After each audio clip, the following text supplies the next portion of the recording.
अस्सलाम वालेकुम बच्चों, क्या हाल है। उम्मीद है आप लोग खैरियत से होंगे। और एक बार फिर से आपको अपने चैनल बायोलॉजी की बाबा पे वेलकम करता हूं। और इसके अंदर हम एक नया चैप्टर स्टार्ट करने जा रहे हैं जिसका नाम है डी ब्लॉक एलिमेंट्स या इनर ट्रांजिशन एलिमेंट्स चैप्टर कहा जाता है।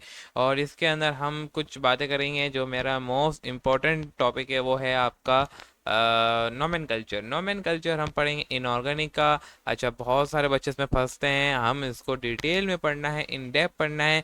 लेकिन मेरा फेवरेट टॉपिक भी यही है। लेकिन मेरे को उसको स्टार्ट कराने से पहले कुछ बातें जो हैं वो आपको बताना ज़रूरी है। हमें इनकी ऑक्सीडेशन स्ट्रेट करने आनी चाहिए, कुछ मालूमात होनी चाहिए।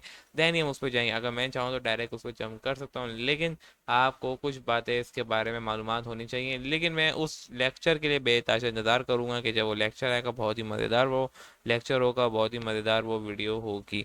आज हम सबसे पहले पढ़ेंगे इन ट्रांजिशन एलिमेंट्स की जिसे आप कह सकते हैं कन्फिग्रेशन, इलेक्ट्रॉनिक कन्फिग्रेशंस पढ़ेंगे। देन हम उसकी ऑक्सीजन स्टेट्स होती हैं, हमने इनके मैग्नेटिक बिहेवियर, ये सबको पढ़ना है। यानी हमें ये सारी एक्टिविटीज़ और डिटेल्स में पढ़नी है।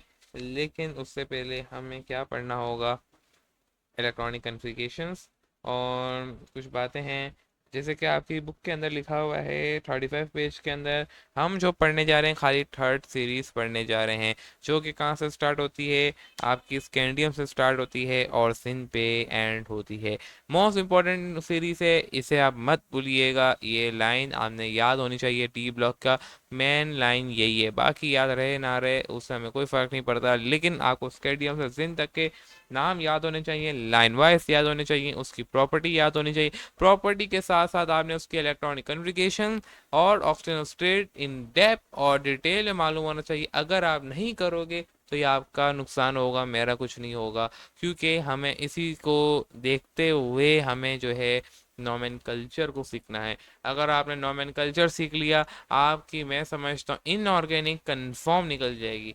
आपकी इनऑर्गेनिक के चैप्टर ही कितने हैं, पहले तो आपको ये देखना होगा। आपके इनऑर्गेनिक चैप्टर खाली दो हैं। अब आप ये बताएं, अगर ये दो चैप्टर हैं और आपका एक फाइनल बोर्ड का पेपर बन रहा है और इन्हीं में से बनना है, तो ये समझ लें कि ऑर्गेनिक के इतने सारे चैप्टर हैं और इनऑर्गेनिक के खाली दो चैप्टर हैं। इससे आपको कितना फ़ायदा होने वाला है, मैं समझता हूँ। एक एक चीज़ की इन डेप्थ आपको मालूम होना चाहिए कितना इंपॉर्टेंट ये चैप्टर है। इससे पहला वाला जो चैप्टर किया, इन डेप्थ पढ़ाया गया, एक एक चीज़ को डिटेल में पढ़ाया गया, कोई ऐसी चीज़ नहीं थी हमने जो छोड़ दी हो। हाँ, कुछ ऐसी चीज़ें थी जो फिल इन द ब्लैंक्स यानी एमसीक्यूज के लिहाज से थी, रीड के लिहाज से थी, वो मैंने आपको होमवर्क दिया, यानी आपका काम था। अब आपने सेकंड चैप्टर की तरफ आ जाना है। इनऑर्गेनिक को मैंने सेकंड चैप्टर डायरेक्ट स्टार्ट नहीं करवाया, इसकी वजह ये थी, जब तक आपका इनऑर्गेनिक का पहला चैप्टर आपका कंफर्म नहीं हो जाता, आपको अच्छे से याद नहीं हो जाता, वो आपके दिमाग में बैठ नहीं जाता, मैं नेक्स्ट चैप्टर पे नहीं जाऊंगा, आप पे बर्डन नहीं डालूंगा।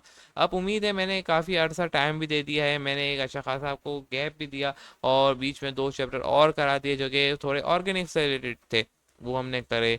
कोई इतने मुश्किल नहीं करे ताकि आप पे लोड ना है। और उसको मैंने मद्देनजर रखते हुए इनऑर्गेनिक का एक चैप्टर स्कैप किया था, लेकिन अब मेरे को कराना ज़रूरी है क्योंकि ये मोस्ट इंपॉर्टेंट चैप्टर है, आपका सेकंड मोस्ट इंपॉर्टेंट है। इनऑर्गेनिक इसी में से बनेगी, दो चैप्टर में से अगर अगर शॉर्ट और लॉन्ग बन रहे हैं तो इन्हीं में से बनेंगे। लॉन्ग भी मैंने आपको बता दिए हैं पहले चैप्टर के, सेकंड चैप्टर को भी लॉन्ग आपको बता दूंगा। लेकिन आप नोमेनकल्चर को मत छोड़ना। अगर आपका इनऑर्गेनिक नोमेनकल्चर रह गया तो समझें आपका पेपर थोड़ा नुकसान में चला जा सकता है, खतरे की घंटी बज बज सकती है। मैं चाहता हूँ कि अगर अगर नॉमेनकल्चर हो गया, आपका ऑर्गेनिक का पूरा सेशन निकल जाएगा। इनऑर्गेनिक का, सॉरी मैं ऑर्गेनिक बोला, इनऑर्गेनिक वाला पूरा सेशन आराम से निकल जाएगा। 100% मार्क्स आ सकते हैं शॉर्ट के अंदर भी और लॉन्ग के अंदर भी। लेकिन इसके लिए आपने नॉमेनकल्चर को सीखना ज़रूरी है। मैं समझता हूँ आपके एमसीक्यूज भी आपके हाथ में आ जाएंगे, आपके समझे फिंगर टिप्स पे होंगे एमसीक्यूज। बस आपको नॉमेनकल्चर आना चाहिए, एमसीक्यूज आपके हाथ पे सॉल्व होंगे। मार्क्स जाने का मैं समझता हूँ केमिस्ट्री इस दफ़ा बेहद इजी है, मैं शुरू से बोलता आ रहा हूँ। लेकिन मसला ये, बच्चे हमारे जो बच्चे हैं वो उसको मुश्किल बना देते हैं। जस्ट फॉर क्या वो करते हैं, पीरियोडिक टेबल याद नहीं करते या वो नॉर्मल कल्चर को छोड़ देते हैं। जबकि केमिस्ट्री मैं समझता हूँ इससे ज़्यादा मुश्किल है, आज तक मैंने केमिस्ट्री नहीं देखी। अगर 11 की बात की जाए मैं समझता हूँ थोड़ी बोरिंग होगी, लेकिन 12 की केमिस्ट्री बेताश आसान भी है, इजी भी है और मज़ेदार भी है।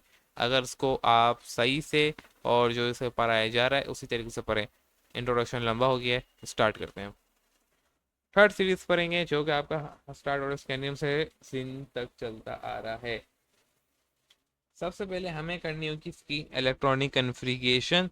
और electronic configuration D block element कैसे करते हैं, आपने जो है 11 के अंदर पढ़ा होगा कि इसका जो फार्मूला होता था वो होता था n-1 1-10, इस तरीके से होता था, आपको मालूम होगा।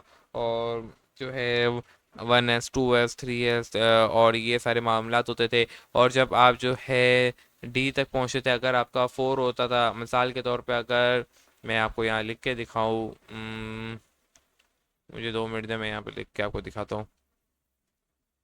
मिसाल के तौर पे अगर आपका यहाँ पे ये थोड़ा सा, आज माउस मेरे पास नहीं है उस तरीके का, तभी आपको थोड़ा सा अजीब लगेगा। और एस होता था और आगे डी इस तरीके से चल रहा होता था, इसी तरीके का। रुके, ये मिनट मैं माउस का बंदोबस्त कर दूँ पहले, वरना गलत लिख लूँगा मैं। खैर, आपको इसी तरीके से चलना पड़ेगा क्योंकि मेरे पास इस दौरान माउस का थोड़ी सी कमी है। खैर, आपने बर्दाश्त करना है। अब अगर मैं आपको आपकी बुक के अंदर खोल के दिखाऊं, पेज नंबर है आपका, कौन सा है यार, रुको, आप आ जाएं डायरेक्टली 38 पे। सबसे पहले हम करेंगे इलेक्ट्रॉनिक कन्फिग्रेशन, अगर कोई भूल गया हो तो उसको याद आ जाए। आर्गॉन तक आपको मालूम है 18 होता है, आर्गॉन का एटॉमिक नंबर 18 है। पीरियोडिक टेबल खोल के आपने देखना है। मिसाल के तौर पे हम सबसे पहले कर रहे हैं स्कैंडियम की। स्कैंडियम आपको मालूम है किसे कैसे लिखा जाता है, SC है इसका, और थोड़ा सा कॉम्प्रोमाइज़ चलेगी आज क्लास। ओके, और इसकी हम करेंगे अभी इलेक्ट्रॉनिक कन्फिग्रेशन। आनी चाहिए है, कोई इतनी मुश्किल बात नहीं है। आपको मालूम है कि इसका मतलब क्या होगा कि जो आपकी स्कैंडियम की है वो है, टोटल कितने होंगे इसके अंदर, 18 18, और हो गए आपके पास 18 19, 19 20 21, 21 है स्कैंडियम की। सबसे पहले आता है, आपको मालूम होगा क्या आता है आपका, ये क्या हो रहा है, रुको भाई, रुको रुको। ये जो आपका सबसे पहले आता है वो आता है। और एक और बात मैं आपको पता चलूँ कि आपकी जो क्लास है वो शॉर्ट ही चलेंगी, कोई इतनी बड़ी बड़ी क्लासेस नहीं होने वाली। इसलिए लंबी लंबी वीडियोस में नहीं बनाऊंगा, छोटी छोटी बनाऊंगा ताकि आसानी से समझ में आ जाए, और गैप जो आपको मिलता रहे, ताकि इनऑर्गेनिक क्या की जो है, जो पढ़ाई है वो सही से हो जाए। ऑर्गेनिक इतना मुश्किल नहीं है जितनी इनऑर्गेनिक बच्चे ले रहे होते हैं। तो ये अब यहाँ से ही आपको मालूम है कि आपका ये क्या आ रहा है, 1s। और फिर इसके बाद क्या आता था, इसमें 2 आते थे, हमें टोटल कितने चाहिए, 21 चाहिए, फिर कॉमा डाल देते, फिर हम डाल देते 2s। और इसमें भी कितने, एस के अंदर आपको मालूम है कि 2 आते थे। फिर इसके बाद आता था 2p6 आता था। और 2p6 के अंदर आपके आते थे 6। देन आपका आता था 3s2। ये कितने हो गए, ये होगा आपके 10 12। देन आता था आपके पास, क्या आता था, कोई बताएगा मुझे, कोई तो है जो बता दे मुझे।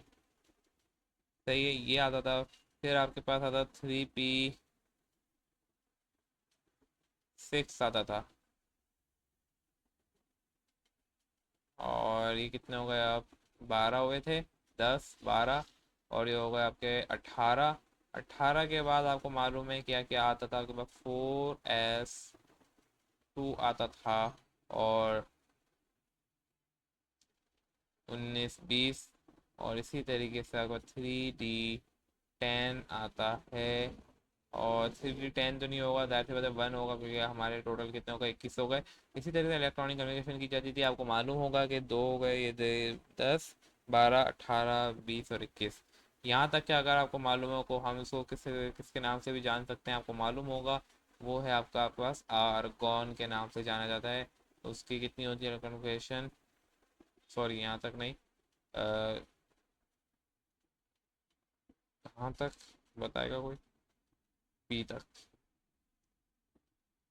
कहाँ से लेके यहाँ तक, पी तक जो है आपके पास क्या होते हैं, ये आर्गॉन का नाम दिया जा सकता है। अगर आपको नाम याद नहीं भी हो आर्गॉन, तो ज़ाहिर है आप पूरी इलेक्ट्रॉनिक कनेक्शन कर लें, कोई इतनी बड़ी बात नहीं है, कोई तो मुश्किल नहीं है, इजी है। अब इसकी हमें इलेक्ट्रॉनिक ऑक्सीडेशन निकालनी है, वो फिलबक मैं आपको अभी नहीं बता रहा वो कैसे निकलती है, वो अभी हम देखेंगे, उनको डिटेल में देखेंगे। तो उसकी आपने अभी टेंशन नहीं लेनी। वो अभी हम इलेक्ट्रॉनिक कन्फिगरेशन कर रहे हैं, ऑक्सीजन स्टेट हम पूरा डिटेल में पढ़ेंगे, नेक्स्ट लेक्चर करेंगे उस पर। इसी तरीके से अभी आपको मैं याद दिलाने की कोशिश कर रहा हूँ कि हम किस तरीके से करते हैं। सबकी इलेक्ट्रॉनिक कन्फिगरेशन डिटेल में कर रहे हैं, एक एक को देख रहे हैं। इसके बाद आपके पास आते हैं आपके टाइटेनियम। टाइटेनियम के अंदर आता है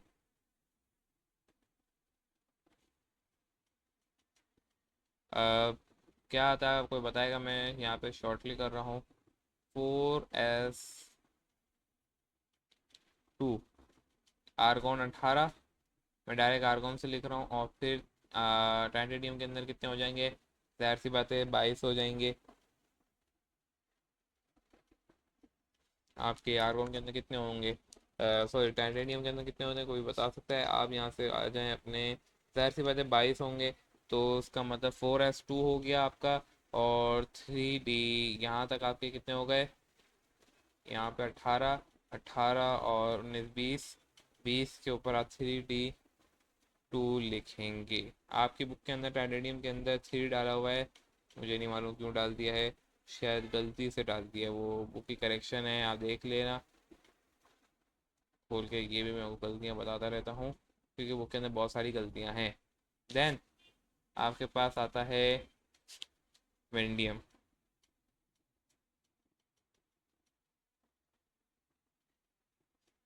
चलो चल जाओ। ये VA लिखा है, VQ बन रहा है जी, मामले भाई इसके भी।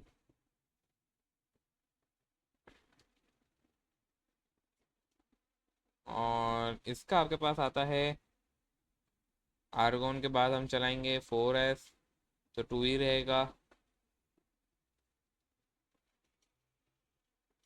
और 3d3 हो जाएगा। इसी तरीके से आपके पास आता है क्रोनियम का।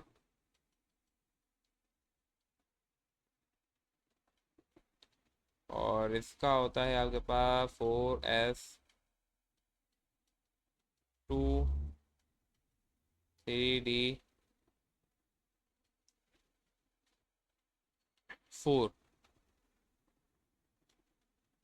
ठीक है। लेकिन आपको मालूम है कि डी जो है 4 कभी भी स्टेबल नहीं करता, या तो 5 कर दिया जाए या उसे 10 कर दिया जाता है। अगर 9 हो तो उसको हम 10 बना देते हैं क्योंकि वो स्टेबिलिटी की वजह से, और हम डोनेट कर देते हैं क्योंकि वो स्टेबल नहीं कर रहा होता। तो इसके लिए हम क्या करते हैं, यहाँ से इसका एक डोनेट करके इसको दे देते हैं क्योंकि वो तो स्टेबल कर जाएगा। लेकिन डी ब्लॉक के अंदर स्टेबिलिटी की वजह से, आपको मालूम होगा हम डिटेल में पढ़ चुके हैं डी ब्लॉक के बारे में 11 क्लास के अंदर, तो वहाँ पे आपने पढ़ा होगा। तो उसकी वजह से मैं उसकी डिटेल पे अभी नहीं जा रहा, लेकिन ये क्या बन जाता है, 1 बन जाता है। और ये जो आपका डी है ये आपका 5 बन जाता है। इसी तरीके से अगर आप आगे चलें, मैंगनीस आएगा। फिर मैंगनीस के अंदर भी हमें यही करना होगा, फिर सारी बात है वहाँ पे 5 रहेगा और S2 हो जाएगा, यही होगा, इंक्रीज होती जाएंगी चीज़ें। देन 7, 8, 9, फिर जैसे ही आपके पास आप 10 पे पहुँचेंगे, मिसाल 9 पे पहुँचेंगे, तो आपके पास जो कॉपर होगा 9 होगा, लेकिन जो है हमें उसको स्टेबल करने के लिए डोनेट करेंगे और 10 बन जाएगा और S1 हो जाएगा। देन इसलिए अगर मैं आपको करके भी दिखा दूँ या तो आपको लाइन वाइज करके दिखा देना, कंफ्यूज हो जाएंगे वरना। नेक्स्ट मैंने आपको बताया कौन है, मैग्नीस साहब हैं। मैग्नीस का क्या है, वरना आपको कन्फ्यूजन हो जाएगी कि क्या हो रहा है, क्योंकि कुछ बच्चे होंगे कि उनको याद नहीं हुआ होगा अभी भी चीज़ें ऐसी। जाहिर सी बात है सीखने में टाइम ले लेती हैं कुछ बच्चों के अंदर, कोई इतनी बड़ी मसले की बात नहीं है। मालूम होना, MN है, सॉरी मैं MG लिख रहा हूँ।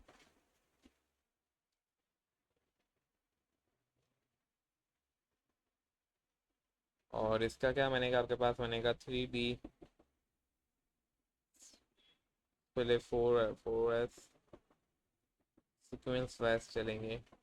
एक यहाँ से 4S2 रहेगा और ये हो जाएगा आपके पास 3D5। इसी तरीके से 5 है। इसी तरीके से आगे आ जाए, आयरन। आयरन का है आपके पास 4S2 ही रहेगा।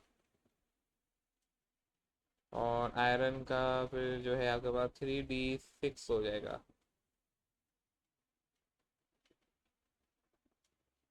इसी तरीके से आ जाएं आप कोबाल्ट का, कोबाल्ट निकल, निकल से आप आ जाएं कॉपर पे। कॉपर का क्या बनता है, अभी मैं आपको कॉपर का डायरेक्ट दिखा रहा हूँ। और वो बन रहा है आपके पास, बनेगा 4s 2 3d9 होता है। लेकिन मैंने आपको बताया 9 एक्सेस नहीं करता, तो हम क्या करेंगे, इसे 10 बना देंगे। और 10 के लिए हम इसको 4s, जो आपका एस है वो यहाँ से हम इसको या तो डायरेक्ट यहाँ करके दिखाऊँ, जैसे यहाँ डोनेट होगा ये 10 बन जाएगा। और 10 के बाद ये आपका देखें तो ये 1 हो जाएगा। और 3, जो अगर 3 है वो आपके लिए 10 कहलाएगा, ये हो। फिर आगे चलेंगे तो आपको मालूम है ये 10 का 10 ही रहेगा।